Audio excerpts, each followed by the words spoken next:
जय श्री राधे भक्तों, आज हम आपके लिए यहाँ पर लेकर आए हैं परम पावन अग्निश्वर महादेव की कथा। तो चलिए शुरू करते हैं।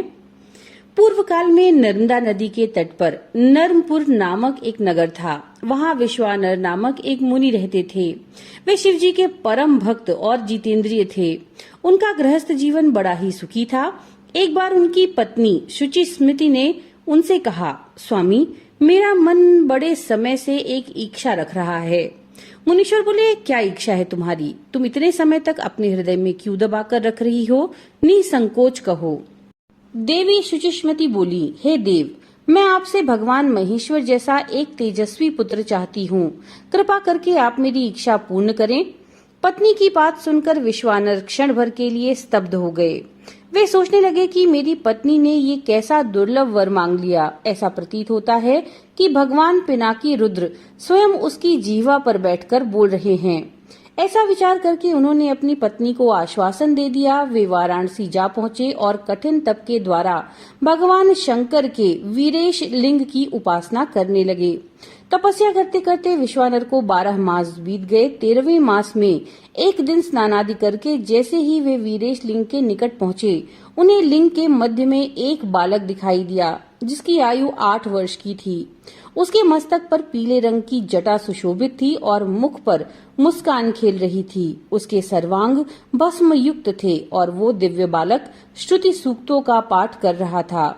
उस बालक को देखकर विश्वानर मुनि रोमांचित हो उठे और अभिलाषा पूर्ण करने वाले 8 पद्यों द्वारा भगवान शिव की स्तुति करने लगे। उनकी स्तुति से प्रसन्न होकर बाल रूप भगवान शिव ने कहा, महामते, मैं तुम्हारी तपस्या से प्रसन्न हूँ। अब तुम अपने घर जाओ। समय आने पर मैं तुम्हारी पत्नी की इच्छा अवश्य पूर्ण करूंगा। मैं उसके गर्भ से पुत्र रूप में प्रकट होऊंगा। इस अवतार में मेरा नाम गृहपति होगा। मैं परम पावन व सभी देवताओं का प्रिय होऊंगा।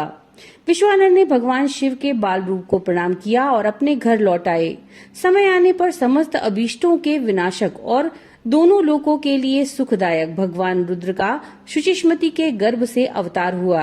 उस बालक का जात कर्म करने के लिए स्वयं ब्रह्मा मुनि विश्वानर के घर उपस्थित हुए और उन्होंने उसका नाम गृहपति रखा।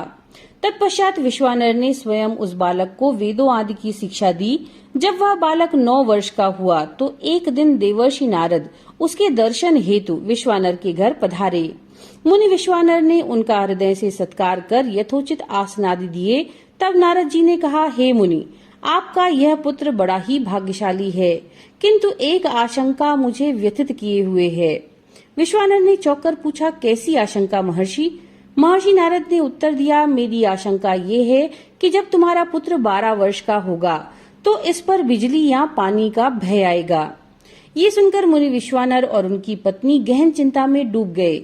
उन्हें इस प्रकार चिंताग्रस्त हुए देखकर गृहपति ने कहा, पिताश्री, आप चिंतित न हो। देवादिदेव महादेव की कृपा से मुझे कुछ नहीं होगा। ये तो कालों के भी काल हैं। आप मुझे काशी जाने की आज्ञा दें।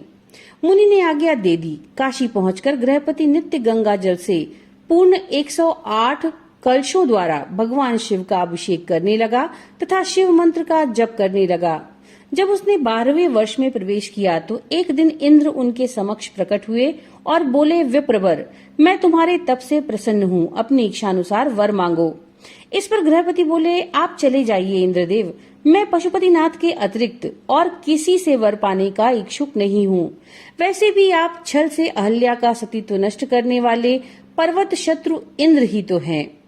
बालक गृहपति की बात सुनकर इंद्र को क्रोध आ गया। उन्होंने अपने वज्र से उन्हें डराया, जिससे गृहपति को मूर्छा आ गई। तभी भगवान शिव ने प्रकट होकर कहा, उठो वत्स, जो मेरा भक्त है उस पर इंद्र तो क्या, यम भी दृष्टि नहीं डाल सकते।